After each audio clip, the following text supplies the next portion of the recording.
Syukur sebagai asar ibadah dan saum. Insyaallah kita kaji pada subuh pagi ini ya. Syukur atau asyukru itu artinya pertama menerima suatu pemberian. Kalau ada yang ngasih kita terima. Kemudian ucapkan terima kasih.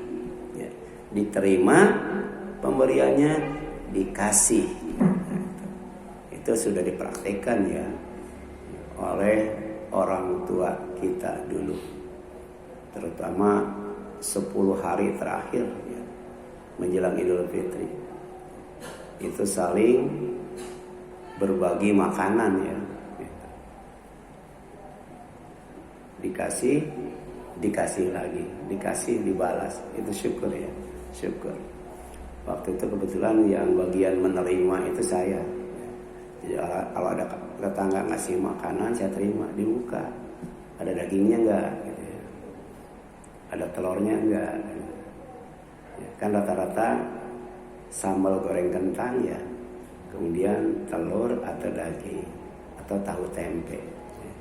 Jadi yang daging pisahin, yang telur pisahin, yang tahu tempe pisahin. Nah yang tahu tempe buat ngebalas itu. Ngebalas itu. Daging disimpan, tahu tempe dibalas. Itu bukan syukur namanya. Walaupun ngasih kan. Terima, kasih. Diterima, dikasih. Ya, syukur yang bagus itu syukur yang dipraktekkan oleh Rasul Sallallahu Alaihi Wasallam. Ya. Beliau dikasih timun, kemudian dibalas dengan emas kan gitu. Makanya timun emas. Jadi ada ya, seorang sahabat yang sangat cinta sama Rasul. Kemudian dia panen timun muda. Ya, timun masih muda dipanen. Karena Rasul itu suka timun muda tuh. Kemudian panggil anaknya, nih kasihkan sama Rasul. Ya, oleh anaknya dibawa ke Rasul. Assalamualaikum warahmatullahi wabarakatuh. Ada apa? Ini ya, amanah dari bapak saya. Timun muda. Rasul senang banget. Waktu itu Rasul sedang menggenggam perhiasan dari Bahrain, perhiasan yang sangat bagus gitu ya. Kalau sekarang nggak tahu 1 gramnya berapa juta itu ya. Nah, segenggam tangan ya, emas segenggam tangan itu nih kasihkan buat bapakmu. Itu syukur ya. Jadi menerima suatu pemberian dan membalasnya dengan ucapan terima kasih atau matur nuwun atau syukron atau thank you. Nah, bahasa Jepangnya apa? Domo arigato gozaimasu. Itu kalau dalam bahasa Sundanya hatur nuhun pisan. Nah, itu ya. Gitu. Nah, kalau tidak ada yang dijadikan untuk membalasnya berupa materi, minimal mengucapkan apa? Terima kasih. Dan ini yang paling mudah ya. Saya setiap nge-share ke grup ya, itu ada sekitar berapa grup. Kemudian pribadi juga ada sekitar 200 orang saya share ya. Itu paling yang mengucapkan syukron 1 orang 2 orang kan ya. Padahal itu paling gampang. Ada juga yang mengucapkan jazakumullah kan. Ada yang mengatakan jazakumullah khairan katsira wa barakallahu fikum kan, ada itu. Ada masya Allah, tabarakallah gitu kan. Tapi minimal apa? Minimal terima kasih. Dijawab apa? Afwan. Jazakumullah khairan katsira, jawab amin atau wa iyyakum. Itulah adab dalam saling berbagi kebaikan. Ada yang namanya syukur ya. Kemudian yang kedua ya, syukur itu menerima suatu pemberian dan membalasnya dengan doa ya. Jadi kalau tidak ada yang dijadikan untuk membalas berupa materi, pertama ucapkan apa? Syukron, terima kasih. Atau balasannya doa, dibalas dengan doa ya. Jadi di sini jelaskan Rasulullah bersabda, "Man suniya ilaihi ma'rufun faqala li fa'ilihi siapa yang diberi suatu kebaikan, mau makanan, ya, minuman, uang, pakaian dan sebagainya, lalu ia mengatakan kepada pelakunya, jazakallah khairan. Ya. Jadi nanti kalau ada sharing dari ke grup kita, ucapkan minimal apa? Terima kasih, jazakallah khairan. Jadi jangan terima kasih doang, jangan. Ya. Ditambah dengan doa, jazakallah khairan. Ya. Tapi rata-rata di grup sepi ya, di grup sepi. Ya, jarang ada yang mengatakan terima kasih, jazakallah khairan. Padahal itu yang paling mudah itu. Karena itu bagian daripada syukur. Ya. Faqad ablagha fi sana, maka sungguh ia telah menyampaikan pujian yang paling tinggi. Jadi pujian yang paling tinggi apa? Syukran. Ya, syukran itu pujian yang paling tinggi. Atau jazakumullah khairan katsira, doa itu. Ya. Jadi mengucapkan jazakallah khairan, kata Rasul, faqad ablagha fi sana, maka sungguh ia telah menyampaikan pujian yang paling tinggi. Ini hadisnya hasan ya, di bawah sahih, di atas dhaif. Riwayat Tirmidzi nomor 2035 dan Nasai dalam Amalul Yaum ya walailah. Dulu waktu setiap ahad pagi itu dibahas ya secara berurut oleh Ustaz Zainuddin kan. Ya, itu judulnya atau 1000 sunnah ya. Nama lainnya Amalul Yaum walailah, amal sehari semalam. Jadi amal selama 24 jam itu yang disunnahkan oleh Rasul. Kemudian faidah hadis ya. Pertama, ucapan jazakallah khairan adalah doa, bukan sekedar ucapan terima kasih. Ya. Mulai sekarang nanti ya, kalau ada orang yang memberi sesuatu kebaikan kepada kita, baik ilmu dan sebagainya, ya ucapkan terima kasih, kemudian apa? Jazakallah khairan. Ya. Nanti saya cek di grup Abu Taqwa itu, diamalkan nggak ya? Ya. Sebab kemarin saya sudah jelaskan, kalau ilmu tidak diamalkan, ya Allah akan melaknatnya. Kalau Al-Quran tidak diamalkan, Al-Quran akan melaknatnya. Rugi orang yang dilaknat Allah dan Al-Quran. Kemudian yang selanjutnya ya, mengandung permohonan agar Allah membalas dengan kebaikan yang banyak. Jazakallah. Insyaallah itu doa. Yang ketiga apa? Lebih utama daripada balasan materi jika tidak mampu membalasnya. Ya, apalagi tadi setelah menerima timun muda, Rasul balas dengan apa tadi? Dengan emas, kemudian ucapkan terima kasih, jazakallah khairan, syukran, jazakallah khairan. Luar biasa tuh. Ya, itu. Sehari kita berapa banyak itu ya mendapatkan share dari ya ke grup kita atau ke pribadi kita. Itu kesempatan untuk bersyukur ya. Saya kadang-kala ya, itu akhir tahun menjelang Ramadan ya, ada jamaah yang nanya, Ustaz ini nulisnya pakai mesin ketik atau pakai apa? Saya sudah tidak pakai laptop lagi, soalnya udah nggak kelihatan. Saya pakai HP, kan ada yang begitu ya. Ya. Terus ngasih 1 juta nih buat beli laptop kayak gitu kan. Jadi dia mengucapkan syukron, jazakallah, ngasih duit tuh lebih bagus itu. Ya. Ada juga yang terakhir itu, tapi tidak disebut namanya, tidak mengucapkan syukron, tidak mengucapkan jazakallah, itu 2 kali transfer. Pertama 2 juta, yang kedua 1 juta itu. Ya. Ini bagian dari bersyukur. Ya. Tapi kita tidak berharap untuk itu. Karena dengan pahala dari Allah saja itu sudah lebih dari cukup. Itu hanya disebut hasanah fi dunia, kebaikan di dunia. Sebab nanti kita akan mendapatkan hasanah fil akhirah, yaitu sorga. Ya. Sorga itu lebih baik dari segalanya, karena sorga itu tempat orang merasakan kebahagiaan yang sempurna. Sementara kebahagiaan itu sendiri kata Rasul, kata Allah, khairum mimma yajma'un, lebih baik daripada yang dikumpulkan oleh mereka yang bernama manusia itu. Ya. Kemudian yang selanjutnya, syukur juga dimaknai sebagai menerima pinjaman yang baik dan mengembalikannya dengan pengembalian yang lebih banyak dan lebih besar. Itu biasa kalau Rasul dilakukan. Ya, kalau Rasul pinjam sesuatu, pas balikin lebih banyak dan lebih besar. Kalau itu dari yang meminjam, itu bukan riba namanya. Ya. Tapi kalau itu ditentukan oleh yang meminjamkan, itu baru riba. Ya. Tapi kadangkala jarang kita pinjam duit 1 juta, kemudian balikin 1,5 juta, jarang ya? Jarang ya? Padahal kalau itu dari kita sebagai yang meminjam bukan riba. Itu namanya apa? Ihsan, berbuat baik. Ya, karena ada sabar, ada syukur, ada ihsan. Ya, kalau ihsan itu membalas kebaikan dengan kebaikan yang lebih banyak, lebih besar.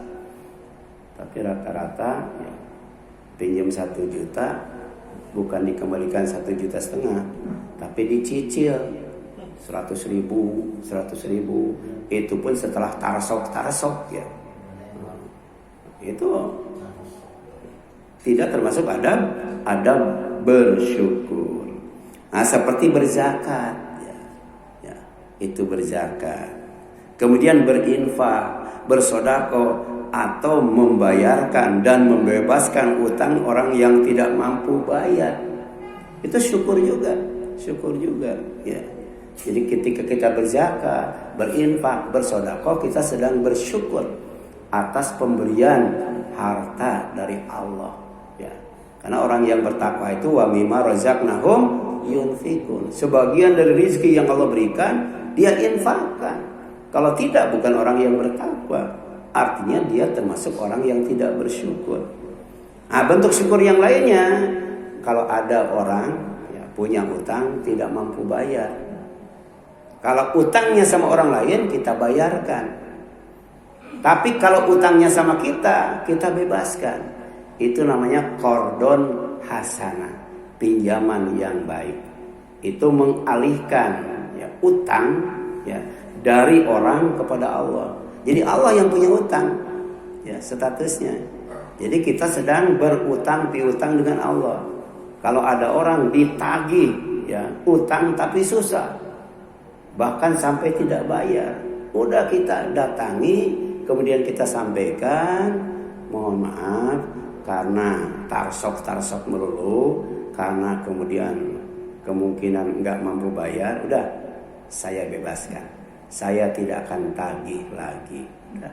Kalau bisa hitam di atas putih, nih ya, itu bagian daripada syukur ya.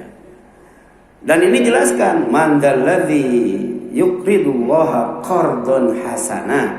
Siapa yang mau memberi pinjaman kepada Allah, pinjaman yang baik ya, seperti infak ya, menginfakkan hartanya di jalan Allah, wa yudha'ifahu lahu ad'afan katsira, maka Allah akan melipat gandakannya dengan lipat ganda yang banyak ya.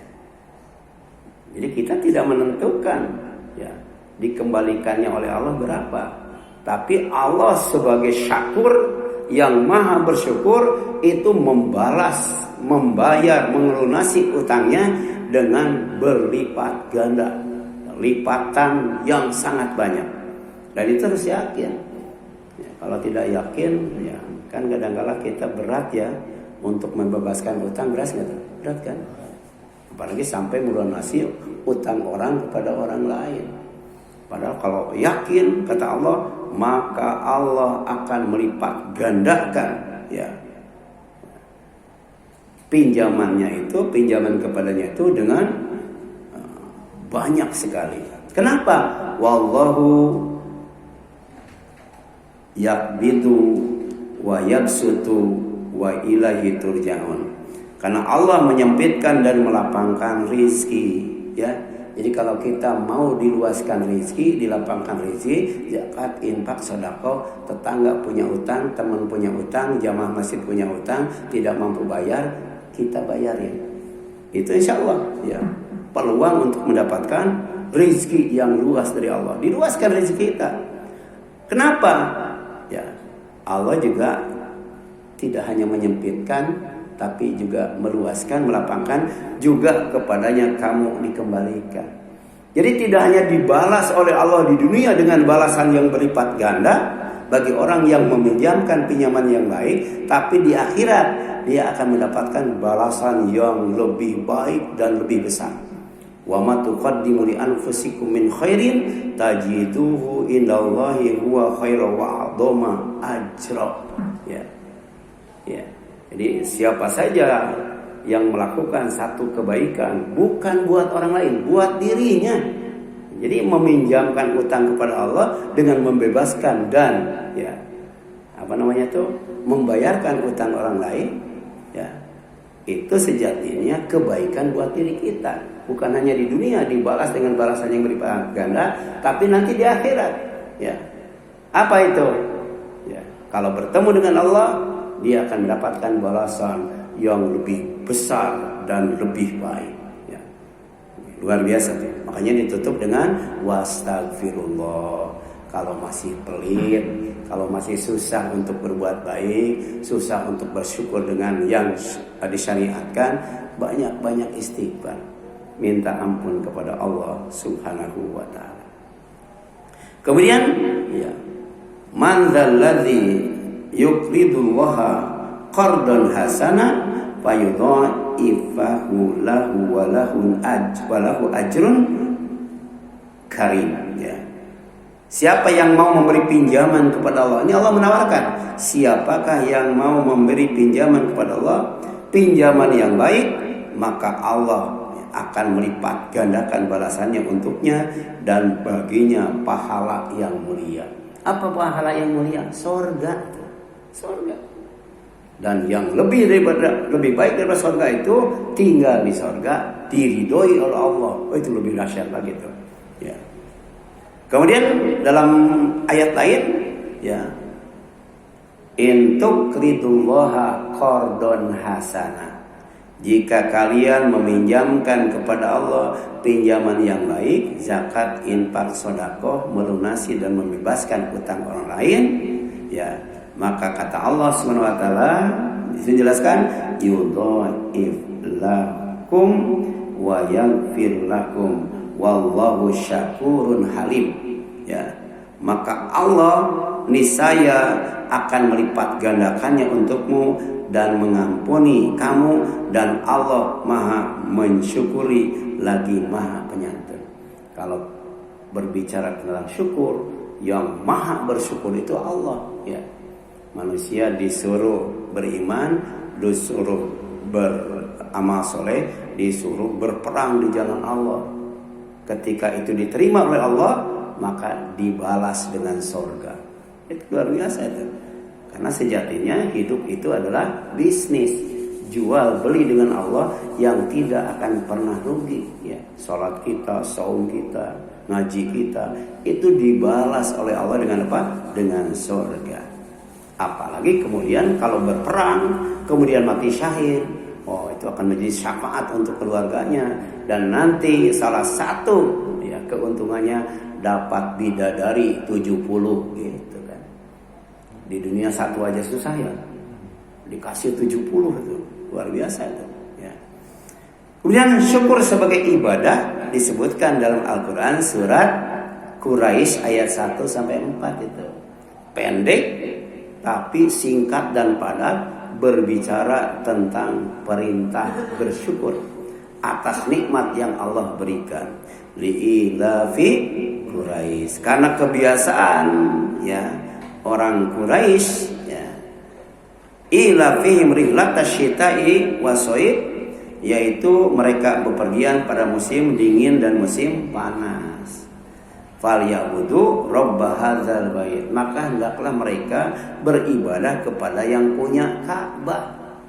Kan ada orang yang enggak paham, orang tawaf di Ka'bah itu menyembah Ka'bah. Bukan. Itu bukan menyembah Ka'bah, tapi beribadah kepada yang punya Ka'bah. Sebab ketika Rasulullah dan kaum muslimin menaklukkan kota Mekah, apa yang dilakukan?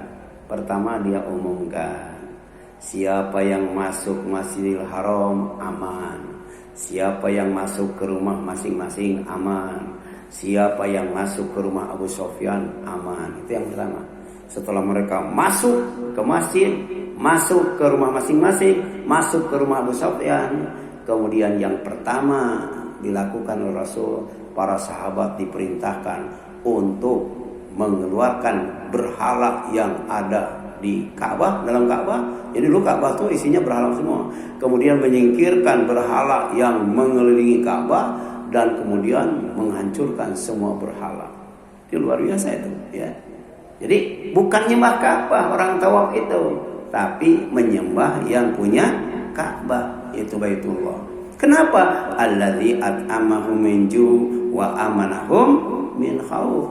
Yang telah memberi mereka makanan untuk menghilangkan lapar, mengamankan mereka dari rasa takut. Jadi Allah kasih keamanan selama berdagang. Allah kasih kesejahteraan setelah berdagang. Dikasih untung yang berlipat. Harusnya dia itu beribadah kepada Allah, bukan maksiat, ya. Karena harta itu kadangkala bikin orang lalai, bikin orang abe, bahkan bikin orang sombong, bikin orang pelit. Bahkan dengan harta orang bisa merusak sistem kehidupan, termasuk merusak negara dan bangsa. Itu gara-gara harta kan. Itu. Kemudian surat Quraisy ayat 1-4 erat kaitannya dengan surat Al-Fil. Setelah Allah menghancurkan pasukan bergajah yang dipimpin oleh Abraha, ya Quraisy mendapatkan keamanan dan stabilitas ekonomi. Mereka sebelum pasukan gajah menyerang ketakutan karena gajahnya gede-gede, ya pasukannya kuat-kuat dan banyak, ya dipimpin oleh Abraha yang kemudian dia membangun bangunan yang lebih megah, lebih besar, lebih mewah dari Ka'bah, namanya Quraisy, tapi tidak ada orang yang mau datang ke sana. Bahkan yang datang ke Ka'bah lebih banyak. Akhirnya dia putuskan hancurkan Ka'bah. Ya. Nanti ternyata Ka'bah itu juga akan dihancurkan. Ya. Dan orangnya itu orang biasa yang bisa menghancurkan itu. Orang tidak bisa ibadah haji lagi. Ya, sampai ada di YouTube, ya, bahwa tahun ini 2026 adalah ya tahun di mana umat Islam melaksanakan ibadah haji terakhir. Sudah tidak bisa ibadah haji lagi. Padahal ada yang waiting listnya tuh sampai 30 tahun, 40 tahun. Kasihan juga ya. Itu dolim itu orang yang menyulitkan ibadah haji itu. Ya. Bahkan dijual belikan kan sampai berapa? 700 juta. Bayangkan 700 juta. Tapi kalau kaitannya dengan surga nggak ada apa-apanya 700 juta. Ya. Itu beli rumah yang di depan aja kan di atas 1 M ya. Nanti kita mau beli rumah di surga ya.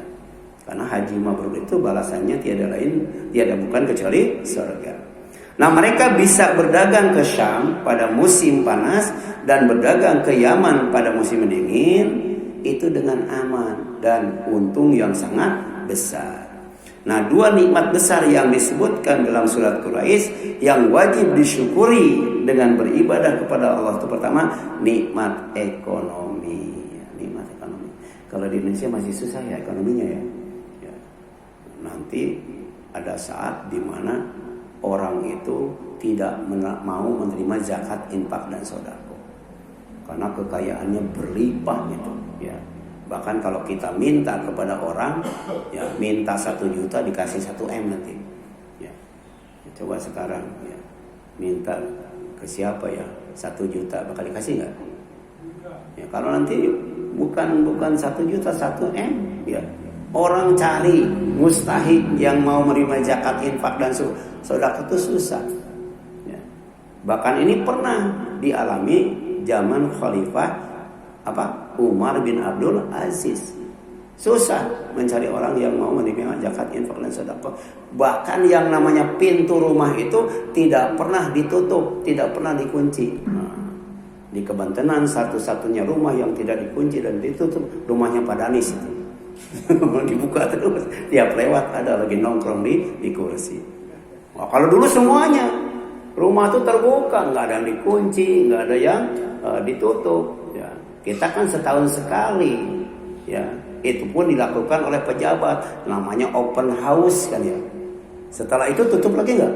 Tutup, susah mendatangi pejabat tuh. Nah, kalau waktu open house saja, tapi Pak Danis open house. Ya. Tiap hari dibuka itu, melanjutkan apa yang dilakukan oleh Pak Uun. Itu dapat pahala itu, karena orang yang meninggal itu butuh ya kebaikannya dilanjutkan oleh anak cucunya atau keluarganya. Kemudian yang pertama nikmat ekonomi ya.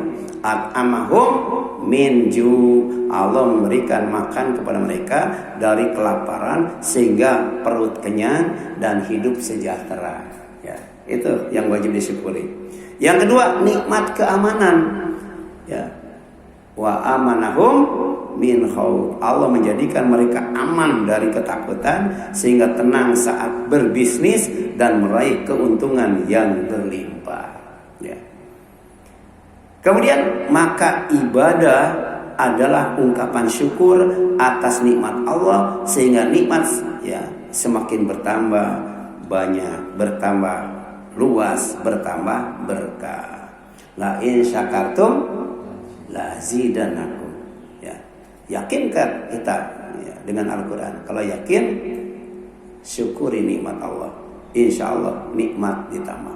Nikmat ilmu, nikmat harta, nikmat tahta, nikmat jabatan, nikmat kekuasaan, nikmat populer. Itu juga wajib disyukuri itu. Ya. Itu ada saya baca di YouTube ya, yang subscribernya itu sampai 5M itu. 5 miliar. Siapa? Madonna. Ya. Saya kalau ngirim ke video paling yang subscribe 2 orang, 3 orang, 5 orang, 9 orang. Paling banyak itu tentang alam mahsyar itu. 1000 orang itu ya. Tapi Madonna waktu itu udah lama tuh. Ya, itu sudah 5M itu. Ya, 5 miliar ya yang like-nya itu, ya. Nah, kemudian yang kedua, syukur sebagai asar saum. Disebutkan dalam Al-Qur'an surat Al-Baqarah ayat 185. Kalau syukur sebagai asar ibadah disebutkan dalam surat Quraisy ayat 1 sampai 4. Tapi syukur sebagai asar saum disebutkan dalam surat apa? Al-Baqarah ayat 185. Mana dalilnya? Walituk milul iddata. Bagi orang yang saum itu hitung bilangan harinya ya. Dihitung dengan sempurna. Cara menghitung dengan sempurna itu ada pertama ya, itu dengan cara dihisab. Ini yang paling mantap, paling utama itu. Untuk menentukan 1 Ramadan, 1 Syawal itu yang paling mantap adalah dengan hisab. Ya. Sebab Allah bersumpah dengan matahari dan bulan itu diantaranya untuk menghisab. Ya. Tapi ada kendalanya. Hasil hisabnya sama, tapi ya, kriterianya beda. Muhammadiyah dengan Persis hasil hisabnya sama. Ya, sama hisabnya. Tapi kemudian karena kriterianya beda, bisa jadi lebarannya beda, puasanya beda. Muhammadiyah dulu kan di atas 0, yang penting sudah wujud hilalnya. Tapi kalau Persis waktu itu dan pemerintah di atas 2 derajat. Kemudian dinaikkan lagi di atas 3 derajat, ya. Di atas 4 derajat. Sehingga kemungkinan untuk beda itu besar banget, ya. Tapi sekarang itu Muhammadiyah beda, tidak wujudul hilal lagi. Kalau ketinggian hilal sudah di atas 5 derajat. Itu bukan hanya di Indonesia saja, di seluruh dunia harus saum besoknya, kan gitu. Nah, karena tidak terjadi kesepakatan, langkah yang kedua ru'yah, dilihat. Tapi ternyata dilihat juga ada perbedaan. Ada yang melihat, ada yang tidak. Ada yang salah lihat. Yang dilihat bukan hilal, tapi bintang timur, kan apa? Gitu. Jadi hisab beda, ru'yat beda. Maka yang ketiga apa? Syura, musyawarah dengan melakukan sidang isbat. Sampai kemudian ahli hisab dikumpulkan, ahli ru'yat dikumpulkan dari berbagai organisasi, dari berbagai instansi, kemudian diketuk palu. Setelah diketuk palu, harusnya tawakal, laksanakan apa yang diketuk itu. Tapi ternyata dilaksanakan enggak? Enggak juga. Ribet ya, kadang-kadang ya, ribet. Padahal mudah kan? Mudah apa? Hisab, sepakat, laksanakan. Tidak sepakat, ru'yat sepakat, laksanakan. Ru'yat tidak sepakat, isbat, sidang, musyawarah. Fa idza azamta fatawakkal 'alallah. Kalau sudah ditetapkan dengan mantap, dengan bulat, tawakal kepada Allah. Tapi rata-rata ada yang tawakal, ada yang kagak. Padahal amplopnya diambil. Ya, itu. Walitukmil data. Ya. Maka sempurnakan apa? Bilangan harinya di bulan Ramadan itu. Kalau sudah sempurna, sudah diketuk palu, walitukabbirullah ala mahadakum. Kalian bertakbir atas hidayah yang Allah berikan kepadamu. Ini hidayah, diperintahkan saum itu hidayah. Kenapa? Ada hadis tapi dhaif. Wa antas sumu ya. Tasihu. Hendaklah kalian puasa, pasti kalian sehat. Ini hadisnya ya dhaif ya. Dhaif, tidak bisa diamalkan. Tapi walaupun sanadnya dhaif, tapi isinya itu diakui secara ilmiah, diakui secara medis. Jadi kalau kita sahur itu makanan ya, energi, minuman dari saum itu dicerna dalam tubuh, diolah, dijadikan tenaga sampai jam 9. Makanya jam 9 sudah mulai apa? Ya. Nah, karena sudah habis itu, ya, karena makan sahur itu rata-rata banyak atau dikit? Kadang-kadang ada yang nggak sahur, malas itu, nggak enak itu. Ya. Beda dengan buka, ya apa saja disikat kalau buka, sahur enggak. Nah, ternyata kalau sudah habis dari makan sahur itu, maka kemudian dia ngambil dari pankreas, diambil dari pankreas itu. Ya, pankreas kan menghasilkan insulin, ya, tapi karena kemudian kebanyakan dikasih gula dan sebagainya, jadi mengalami penurunan fungsi. Ya, itu diambil tuh, ya. Jadi energi, lemak dan sebagainya yang kemudian tidak bisa diolah oleh pankreas jadi insulin, jadi energi, diambil itu ya dengan saum itu, dengan saum. Makanya lemes ya, ngantuk apalagi itu ya. Itu lagi diambil, dibersihkan tuh ya, di restore itu pankreas. Nah, kalau sudah habis ya, itu ternyata tidak berhenti sampai di sana. Dahsyatnya saum secara medis itu. Diteliti itu oleh orang Jepang yang dapat hadiah Nobel itu. Ternyata ketika saum itu ya, tubuh melakukan autopagi. Auto itu sendiri, pagi itu makan. Ya, pagi itu makan. Jadi dari sahur udah habis, dari pankreas dalam bentuk insulin sudah habis, dia ngambilnya dari seluruh tubuh. Jadi tubuh makan tubuh, jeruk makan jeruk gitu ya. Dimakan itu ya. Sel-sel yang rusak ya dimakan. Kemudian racun dimakan ya. Semuanya dimakan itu ya. Virus dimakan sampai kemudian menghasilkan keton katanya. Apa keton itu? Ketika kita ngomong bau itu ya. Berarti kalau kita ngomong bau sudah sukses itu autopaginya ya. Gitu. Tapi dikuatkan oleh hadis ya, la khuluf fami shaim atyabu indallahi min rihil miski ya. Jadi bau mulut orang yang sedang saum lebih wangi dari minyak kasturi, minyak yang paling wangi nanti akan dijadikan minyak di surga, di antaranya sebagai tutup botol minuman. Jadi ditutupnya itu dengan tutup yang wanginya sewangi minyak kasturi. Tapi kalau di sekarang ya saya lihat, saya cium minyak kasturi itu bau aki-aki ya. Iya, berarti itu minyak yang paling wangi. Ya, maknanya apa? Jangan salah paham. Sungguh bau mulut orang yang sedang saum lebih wangi dari minyak kasturi di sisi Allah. Wah, berarti makin bau makin mantap. Gitu.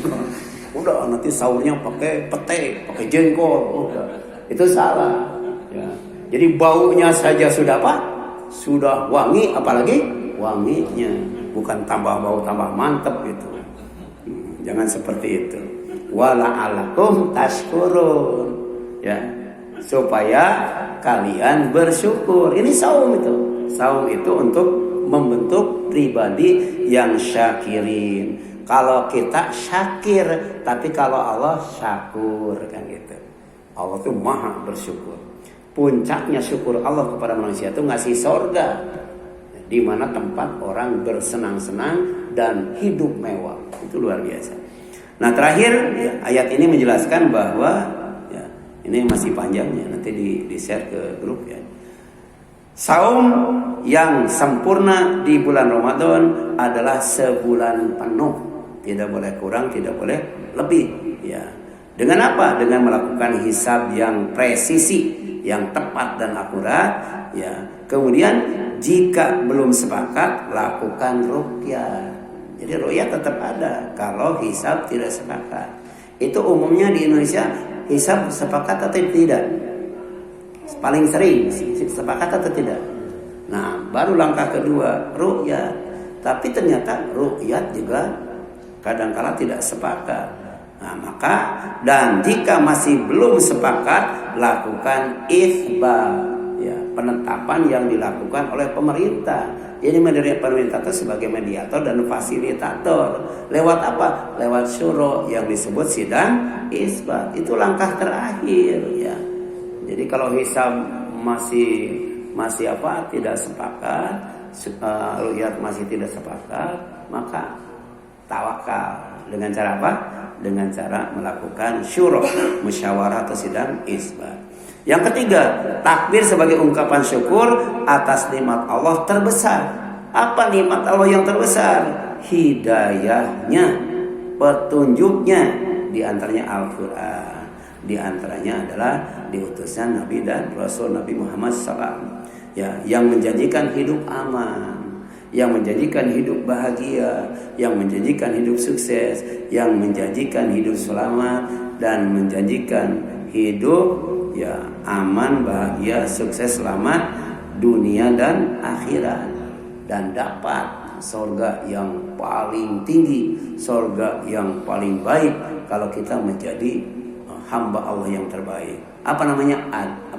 Eden, Jannatu Aden, itu surga yang tertinggi ya, untuk khairul bariyah, manusia yang terbaik.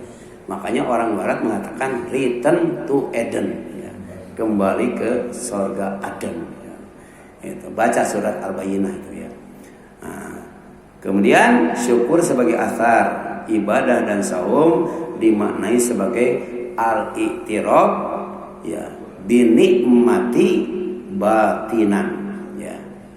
Syukur itu ya mengakui nikmat Allah dalam hati ya. Yakin ya kekayaan kita, keilmuan kita, keahlian kita, jabatan kita, gaji kita itu dari Allah gitu. Yakin gitu. Ya. Kemudian wa tahadduts biha dhahiron, menyebutkannya dengan lisan, dengan mengucapkan apa? Alhamdulillah. Kalau habis makan, alhamdulillahilladzi at'amani ya, wasaqani ya, wa ja'alani. Itu kan gitu. Itu dalam bentuk lisan ya. Kemudian wasti'maluhu ya, fi ta'atillah, dan menggunakannya dalam ketaatan kepada Allah. Jadi jangan sampai nikmat Allah itu dikufuri ya. Kalau dikufuri nasibnya seperti Qarun nanti, atau nasibnya seperti penduduk Sabah ya. Sebenarnya kalau ada proyektor, ada TV, itu ada video bagus itu. Ya, pertama tentang apa? Tentang si Qarun, yang kedua tentang jebolnya yang namanya bendungan Ma'arib ya, Ma'arib, dengan banjir bandang itu. Sampai yang asalnya subur, ya, bagus-bagus, banyak-banyak, ya, hasil panennya menjadi gagal panen. Bahkan yang tumbuh cuma satu setelah banjir itu. Apa tuh? Pohon bidara yang buahnya pahit. Itulah kalau kemudian kufur nikmat, hidup tidak akan manis, malah jadi pahit. Berakhir di mana? Di neraka dengan azabun syadidun, azab yang paling dahsyat. Ya, itu barangkali yang dapat disampaikan. Silakan ada yang ingin ditanyakan.